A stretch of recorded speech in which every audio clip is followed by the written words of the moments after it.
मग गाडीचं चाक घेतले, मोठा आपलं बैलगाडीचं चाक असायचं ते जुने, त्या चाक पळवत न्यायचं कोरेगावला.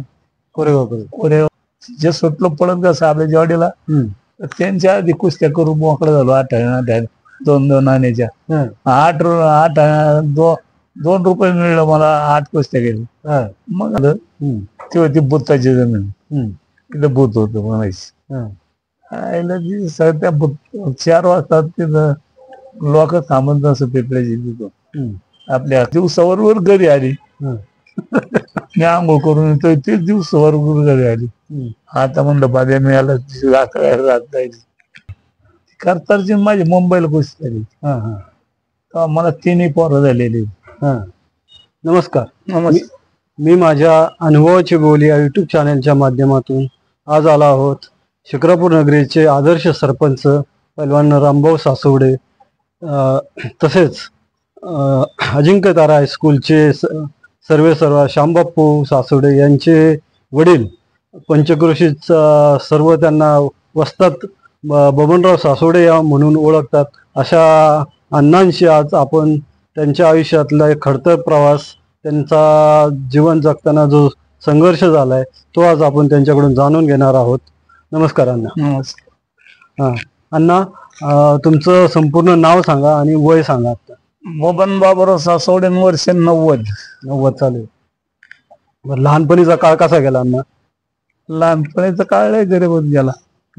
लय गरीबीत म्हणजे लय गरीब. तुम्ही किती जण भाऊ होते? आम्ही 3 जण भाऊ. सावतर 4 जण. 3 जण भाऊ आणि बहीण.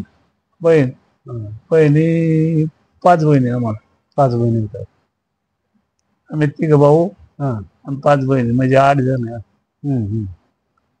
बरं, आता अण्णा, तुमचा पैलवानकीचा प्रवास म्हणजे लहानपणी कसा सुरू केला, तुम्ही मेहनत कशी केली त्या काळात, ते आमच्या प्रेक्षकांना सांगा. म्हणजे असं झालं, गुरं चारायला गेलो. गुरं चालत होतो मी. शाळेत घातलं मला. शाळेत त्या खोपडे मास्तरांनी मारला मला लगेच पहिल्या दिवशी. हे कुस्त्यांचा नाद लागला. कुस्त्यांच्या नादात मग ते नादच पूर्ण केला. मग कोणा संग राहिलं नाही काय नाही, आपला एकटाच. बरं, आता सकाळपासूनच पहाटे लवकर उठूनच तो मेहनत कशी असायची तुमची ते सांगा बरं जरा. मेहनत आहे आता लहानपणी मेहनत काय, आपली गुरा मागच करायची ना. नदीला दुपारच्या नदीला गेले, मस्त पाण्यात बसवले की तिथं ज्वार बायटे का मारायचे ना. वाढता वाढता वाढता पुढं जा चांगला जायला. मग गाडीचं चाक घेतले, मोठा आपलं बैलगाडीचं चाक असायचं ते जुने, त्या चाक पळवत न्यायचं कोरेगावला. कोरेगावला तेव्हा काय रस्ता दिसत काय नस, बैलगाडीचा रस्ता खूप दगाडी बेगाडी मसाले चालले धडा धडा. तिकडून आल्यावर मग ज्वार मारायचं 3,500 आणि 3,500 बैठक मारायची. हे सगळं तरुणपणाच्या काळात. तरुणपणाच्या काळात नंतर आंघोळ करायची आणि यायचं घरी. गाय असलं आंघोळ करायला कुठं? तांबड्या खडकाशिवाय आंघोळ्याच करायचं नव्हतं.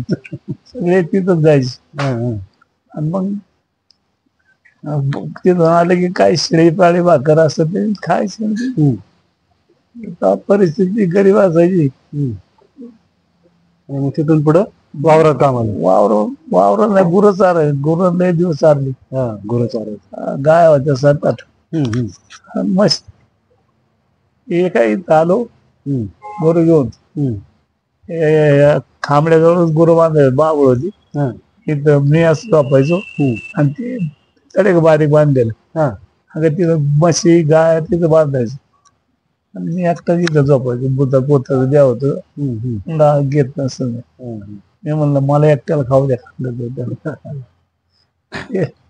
भूताचं काय कुठं भूत आहे काय सगळं लोक द्यायची. अजूनही देतात. मी म्हणतो तुम्हाला तसंच दिसत, मला का नाही दिसत.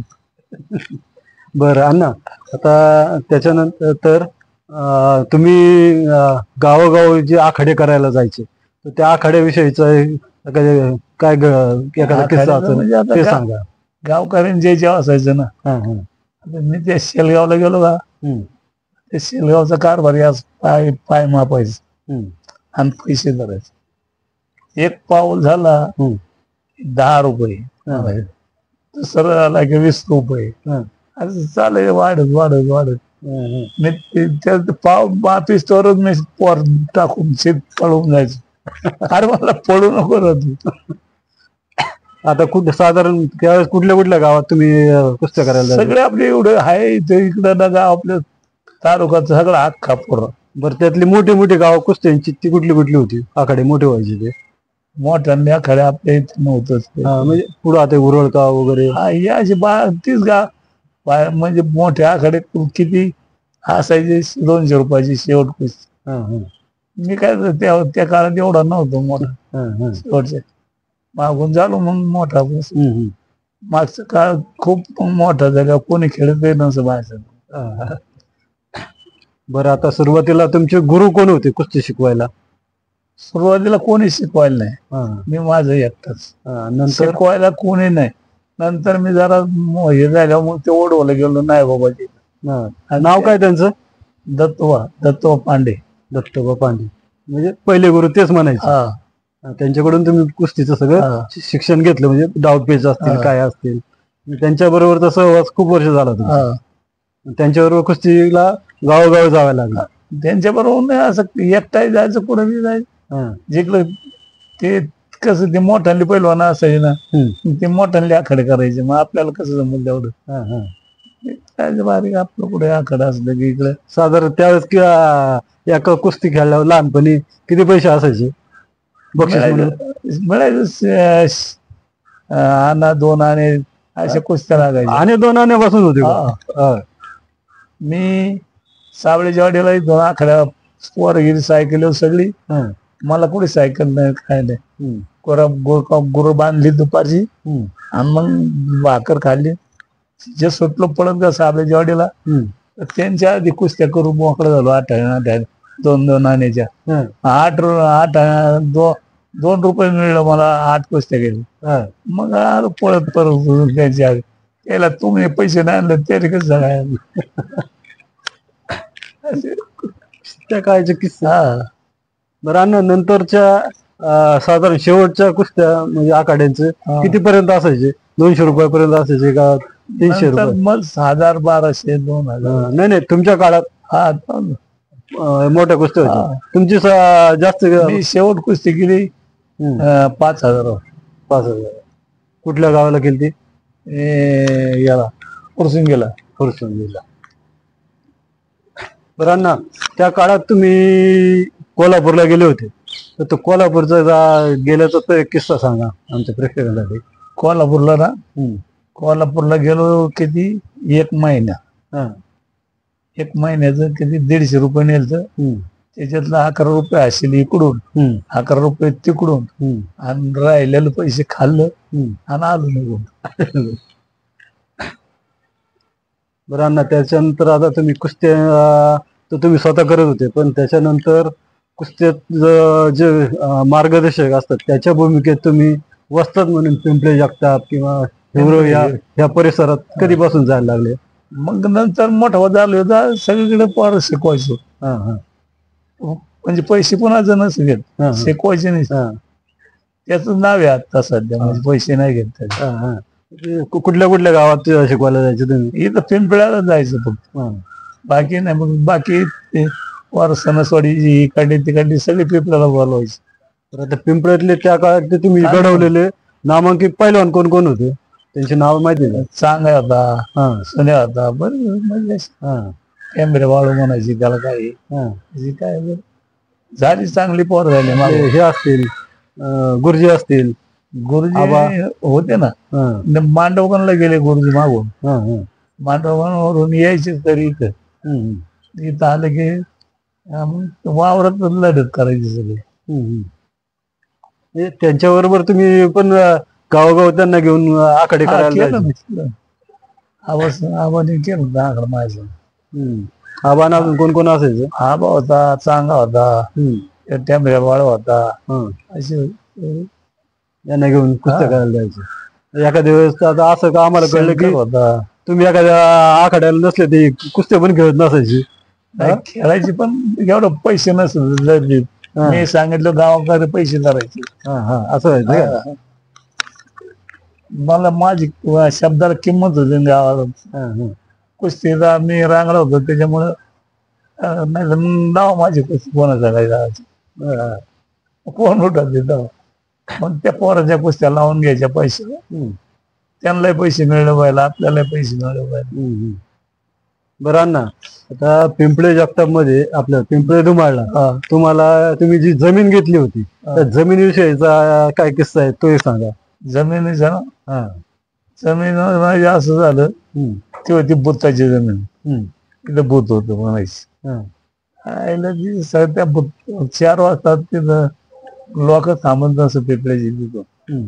आपल्या कारखाना आहे साखर कारखाना, अगं तिथं लोक थांबत नाही. तिथून निघाली डायरेक्ट 4 वाजता घरीच डायरेक्ट यायचं. त्या बुत्ताचं व्यासायचं. मी काय आता बुत्त फेसबुक होते काय त्याच होऊ दे म्हणलं बुत्ताचं गोष्टी करायची आली काय करू. झालं तसं मी नाही गेलो काय आलंच बुद्धीत काय मला खाल्ले नाही कधी. तुम्ही तेव्हा असं कळलं तुम्ही त्या वावरात मुक्काम केला होता? हा केला ना, तिथंच मुक्काम करायचं. कुशाल झोपायचं अगदी बिनधास. काय नाही. मग मी झोपायला लागल्या मग लागलेली एक पोरी यायला अण्णा झोपत. मग आपल्याला कोण खाते का अण्णाची. बरं अण्णा, आता लहानपणी गावामध्ये वारकरी आले होते, तर वारकऱ्यांना तुम्ही त्यावेळेस पंगत दिली की त्या पंक्तीविषयी थोडं सांगा. तुम्हाला सांगतो, असं झालं आपले मारुती जेवढे ना त्याला वाटा खूप उंच होता. त्या वाट्या बसायचे पोर खेळत. कोण कोण होतं साधारण आठवतं का नाव? ज्ञानभाऊ होता इरळेचा, अब्दुल, बाबू डबडळे आणि त्यांचे काय नाव ते गेले पोर मेले सगळे, तर त्यांचे काय नाव 10-12 पोर होती तशी आपली शाळेची यायचे त्याचे. आणि ती यायची आणि मग तिने म्हणले आपण 2 कडून म्हणलं नाही भाऊ आपल्याला म्हातार 2 पैसे मागितले तर मला मारी देतो. 2 आणे कुठं देऊ तुमचं तुम्ही बघा. ती म्हणले चालेल. जे गेले ते होऊन तर पत्त्याच नाही त्यांचा, आलीच नाही 4-5-6 तास. मग ते वारकरी कुठं उपाशी राहते. मग मला म्हणले बाळा काय करायचं आता. म्हणलं मी काय तुम्हाला सांगितलं होतं, माझा बाप 2 पैसे मागितले तर 2 आणे मागितल्यावर काय करायचं. म्हणलं आता आम्ही उपाशी झोपायचं काही. म्हणलं थांबा 1 तास अर्धा तास बघू ते आले तर, नाही तर मग करतो चोरी बंद. आलो घरी आलो बघितलं सगळं. म्हातारी आणलं अर्ध पोत बेस याचं आट्याच, त्याच्यात 2 बायले आटा चोरला. आईच्या पिशवीत 10 रुपये चोरलं आणि त्यांना जेवायला घातलं. मग म्हणलं घरी येऊ नका. तिच्या आईला ती दिवसावर घरी आली. मी आंघोळ करून येतोय ते दिवसावर घरी आली. आता म्हणलं बाजा मिळाला रात जायची. आणि मग सर्वांना कुळ घातले आणला जेवायला. मग आता खरं बोललो म्हणलं आटा आणला त्याच्यातला 2 बायले आटा नेला, आईच्या पिशवीतून 10 रुपये द्यायला. मग त्यांना बारती जेवढं घात त्यांनी चुली केल्या, त्या सगळ्या भाकरी बिकरी केल्या केल्या, बेसन केलं खाल्लं. मग म्हणलं बरं झालं तर केलं नाही चांगलं. म्हातारा होता वारकरी, ते म्हणला बाबा त्याला मारू बिरू नका बरं का. त्याने आम्हाला सांगितले म्हणलं मा बाप मारे तुम्हाला. ते आता कशाला मारू म्हणलं त्याने चांगलं केलंय उलट. चोरी केली पण वारकरी करता गेली चांगल्या कामासाठी. मग म्हणजे अण्णा त्या काळातला जो मोठा पैलवान होता करतार सिंग, त्यांच्याबरोबर तुमची जी कुस्ती झाली तर त्याविषयी जरा आम्हाला माहिती सांगा.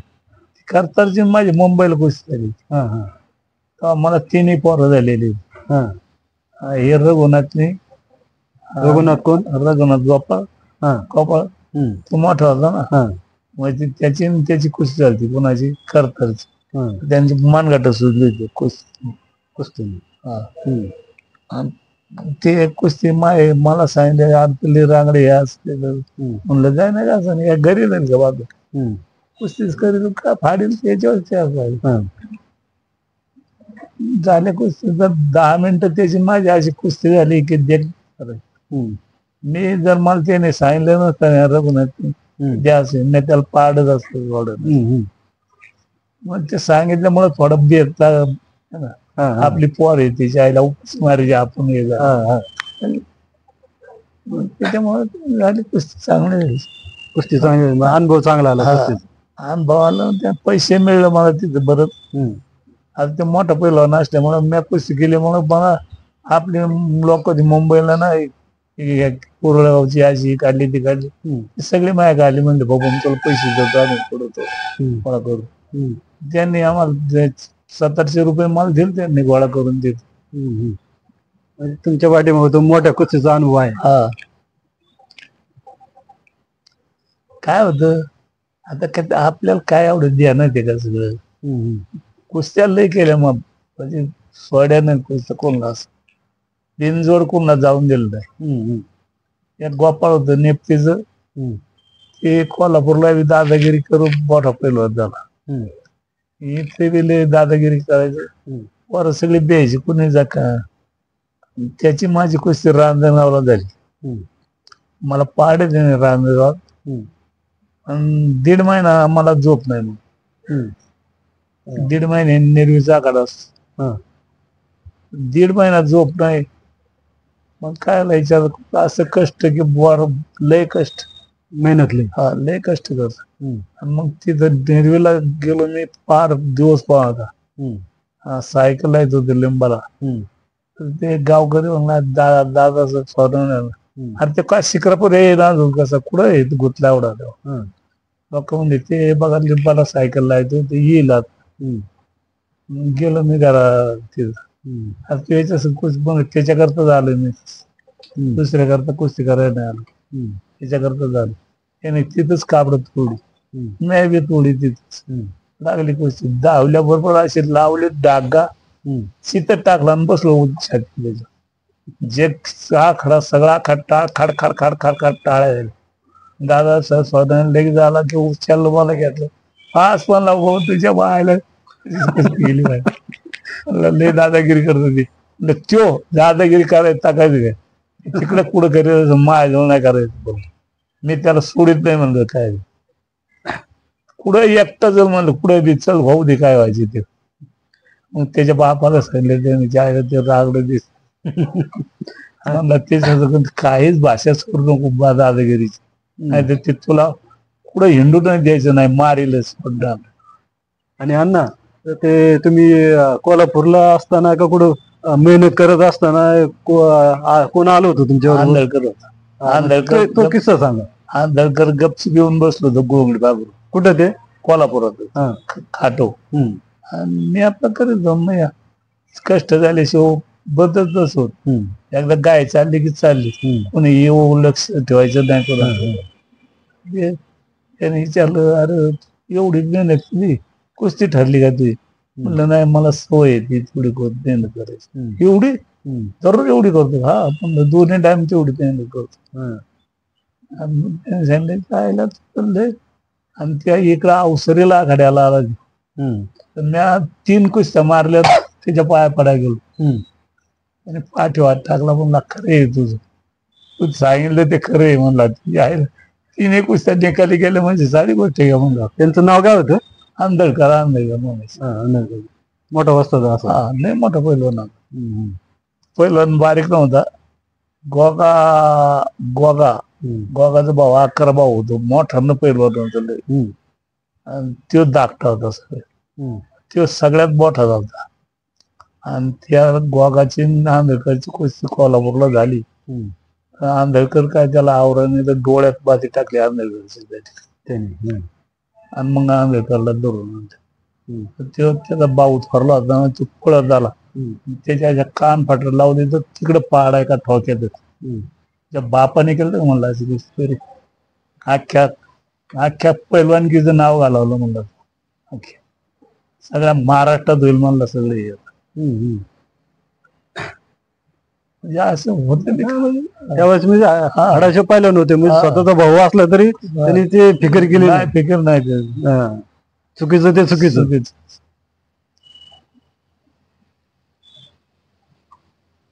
बरं अण्णा, की आता गावोगावी हे करायला जायचे, कुस्त्या नाही आखाड्याला जायचे. आखाड्याला जाता जाता एकदा लय उशीर झाला किंवा चोरांना नाही चोरांना पाणी आलं नदीला किंवा काय आलं तर त्यावेळेस काय परिस्थिती व्हायची? काय पोहून नाही घ्यायचं काय त्याला. असं कुठं झालंय का किस्सा? झाला ना ओतूरला. ओतूरला दिवाळी पोर होती आणि आम्ही पाणी थोडं पण शिरलो आत. पाणी एकदम लोंढा आला का आता काय मी धरलं करंजला खांदी एक. म्हणलं करण काय खांदी तुटत का ती काय तुटली शेवट. मग मी ती पोर सगळी काढायची बाहेर. एक एक एक एक एक एक असा हात करायचा. एक खांद्याला तर एक पोरावर त्याला तिथं सोडायचं. दुसरं पोर आलं की त्याला तशीच बाहेर काढली ती दिवाळी. दिवाळी म्हणजे चायला बघून आपल्याला वाचावलं नाही का आपलं काय खरं नव्हतं. पाण्याच्या लोंढ्यात गेले असते म्हणून. त्या ओतूर का 150 किलोमीटर ती इथून. कुठून? इथून आपले 150 किलोमीटर. म्हणजे आळा पाटा 100 आणि तिथून 50. तिथं 6 किलो आकड्याला जायचं तिथून. आणि कुस्ती करायचं सोबत आखाड्याच्या टायमाला तिथं जायचं. पोचायचं बाकर किशोर बांधायचं आणि ती दाळ्या फाट्या काही नव्हतं. बिया वाटायचं. ते बिया वाटायचं. काय खाणं झाड नाही जोडून नाही काय नाही. म्हातारी एक बसायची केळी घेऊन आपली. म्हातारीचं दगाडी लावले मडक्यात पाणी दगा करायचं. म्हणायचं पाणी पिता का आजी प्यायला. म्हणले पाणी पिया करता नाही मग काय करताय. मला जेवायचे म्हणलं आजी. म्हणजे पे ना तू आजी पाणी पे जेवण जायचे जा. म्हणजे आता इथून तू 50 किलोमीटर केव्हा जायचा तू इथला. म्हणलं आता 100 किलोमीटर आलं मग 50 किलोमीटर काय लागले. आता तर काय टप्प्यात आहे मला. तिथं जायचं तिथं 50 रुपये मिळायचं मला अशी बरोबर कुस्ती सुटली. आणि मारली तर मग 100 मिळायचं. 100 रुपये कुस्ती लागायची तिथे शेवट. कुस्त्यांचा प्रवास किती वर्ष चालला होता अण्णा? 35 वर्ष कुस्त्या केल्या. 35 वर्ष. आता लग्न किती साली झालं तुमचं? नाही सांगता येत. आपण नाही बरं मंडळी कुठली? वाबळी. कोणाच्या घरातली? वाबळीच लक्ष्मण भैरव वाबळी.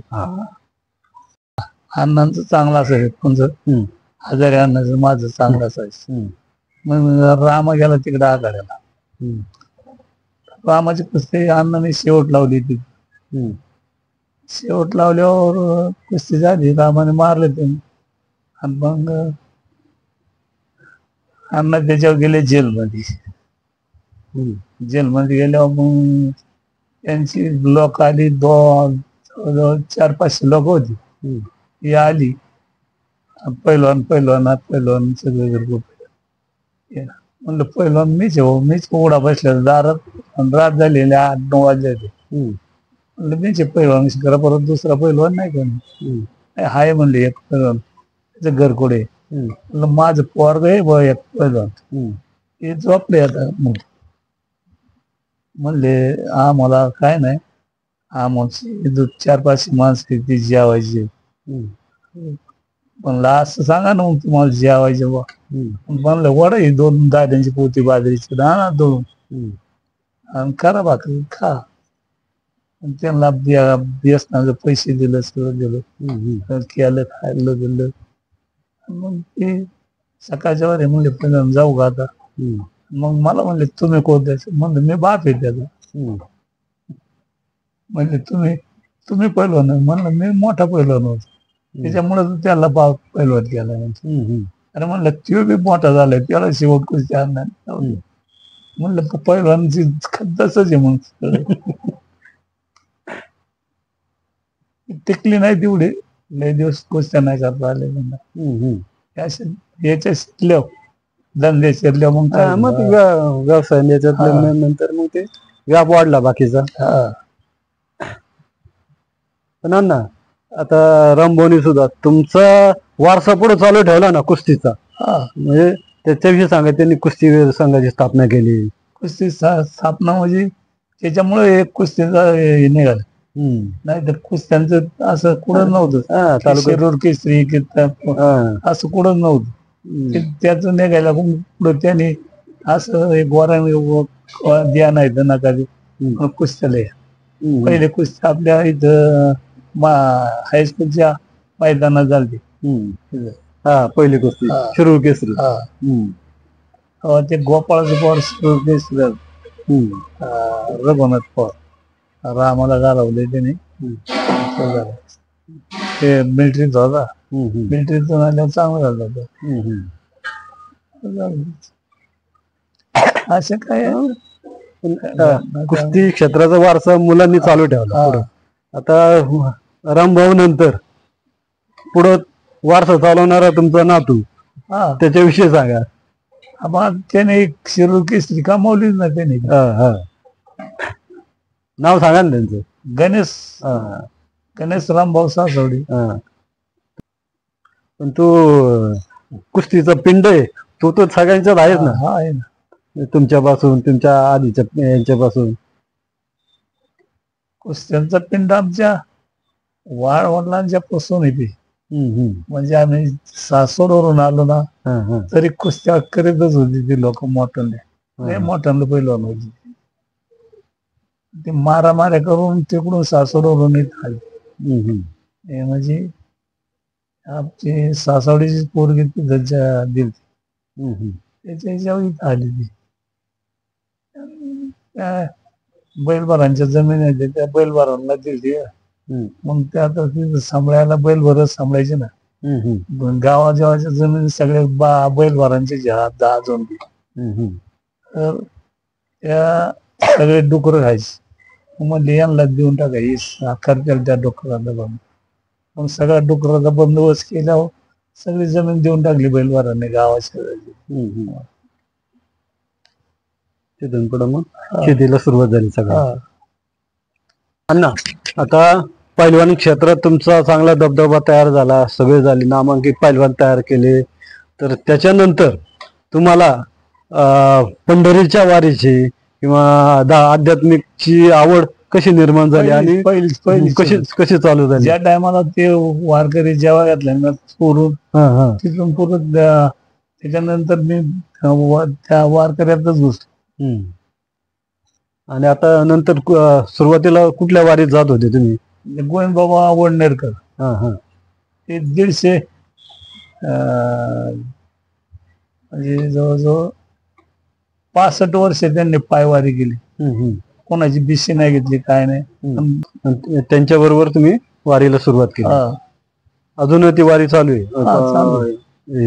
त्याची झाली पण त्याचं पोरग करतय पण ते बिशी काढित. मी बिशी नाही घेत कोणाची. ते आता गावच सगळं माझ्याकडे आले ना. ते पैसे देतात दाखवून. आता जायचं उद्या 30 तारखेला मासवाड्या करायच्यात.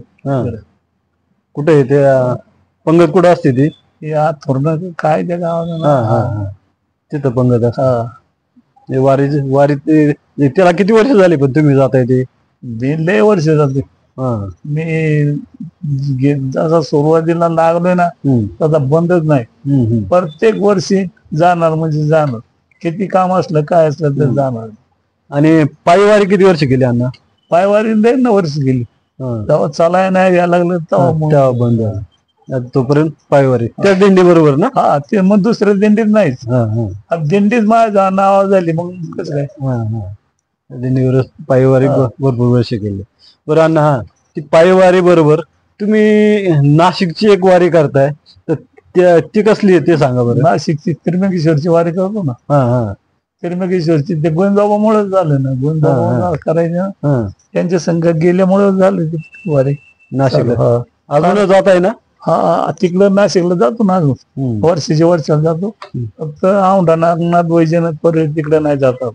त्या टायमाला त्या गोविंदबाबा बरोबर पायच गेलो तिकडे. पाय तिकडं चांगलं. आपलं आजही चांगले 90 वर्षाचं वय झाले तरी चांगले खाते. वारीला जायच्या आधीचा एखादा किस्सा सांगा तुम्ही. तुमच्या आयुष्यात घडलेलं? वारीला माझी पेरायचं होतं. हा. बाजरीची कणस मोडून गावरान बाजरी होत्या का त्या, ते मोड्यान घरी सारून त्याच्यावर टाकले होते कणस. ते कणस टाकले, ते मीठ गुलाडीचं म्हातारा आलं, चला म्हणलं पहिलं आता काय थांबायचं. म्हणलं मामा आजच्या दिवस जाऊ द्या, जाऊ आपलं सकाळच्या बारी म्हणून. मग बरं म्हणच म्हाताऱ्याने ते कणस सावरू लागलं, मला बाजरी करू लागलो. आणि बाजरी करताना शेवट कणसात साप होता. रामाला वर बशीरवर उभं केलं. रामाने बुटा सकट सापा उडी टाकली. काढ म्हणलं तू एखाद्या तसं धरलं मग काय करत कातावलं म्हणलं असं नाही करायचं. काय करतात की ते आपलं जाईल निघून, आपल्याला काय करायचं. त्याच्या आदल्यापासून मी मारित नव्हतं पुढे, असं कधीच खिडक मारायचं नाही म्हणलं आपल्याला. याने काय केलंय आपण. त्या पोती किती झाली? पण 25 पोती झाली ना बाजरी. ते पंढरपूरच्या वारीचा प्रसाद म्हणायचा ना काय. नाही तिथून पुढे कमी पडत नाही काय आपलं कधीच. बरं अण्णा, आता तुमचा थोरला मुलगा म्हणजे आमचा रामभाऊ सासवडे, तर रामभाऊ 10वी नंतर तुम्ही त्याला कोल्हापूरला पाठवला, तर त्याविषयी थोडं सांगा. कसा निर्णय घेतला तुम्ही कोल्हापूरला? म्हणजे ते कुस्त्या करायला लागलं चांगलं, जायला आता याच्या आपण आणि मग म्हणजे जातो रामा कोल्हापूरला, द्या पैसे जात गेले 100-200 रुपये जा म्हणलं. एवढ्यात महिना निघाला पाहिजे म्हणलं. आणि हिंडायचं नाही म्हणलं कुठून, आपलं कष्ट पुढे पैसे एवढं करायचं. आणि त्यांना भेटायला तुम्ही गेलं त्यावेळेस काय? आणि मला ओळखीतच नाही आलं. दुसऱ्याच पोरांना येतो आमचा रामा पुढे, पण हे काय तुमच्याच पुढे बोलत तब्येत चांगली आहे म्हणलं बरं आहे चांगली. परत पैसे दिले त्याला, मला अजून काल महिना येत. भरपूर वर्ष पहिलवानगी केली त्याच्यानंतर. बरं, आता सगळ्या गावात आदर्श सरपंच किंवा कुस्ती क्षेत्रात अध्यक्ष किंवा या सगळ्या गोष्टीत असणारा तुमच्या मुलाविषयी काय वाटतं? मला चांगलंच वाटतं ना. म्हणजे काहीतरी पहिलवानकीच्या नात्याने चांगलं झालंय, पहिलवानकीच्या मुळे चांगलं झालं. आणि शिवाय कोणाचा पैसा खायचा नाही त्याच्यामुळं ते तुमची शिकवण. त्यांनी पैशाला धक्का नाही लाज, गावाच्या नाही काय. गावाच्या लावला असतं तर ते देऊ झालं असतं महानाथ. देऊळ झाले, बाजार मैदान झालं, ग्रामपंचायत झाली, म्हणजे बरीच विधायक कामं मार्गी लागली, चांगली लागली. आता तुमची लहानपणापासून आतापर्यंतचा जो प्रवास तुम्ही आम्हाला प्रेक्षकांसाठी सांगितला या मुलाखतीच्या माध्यमातून, त्याबद्दल मी तुमचं आभार मानतो आणि ही मुलाखत संपली असं जाहीर करतो. नमस्कार.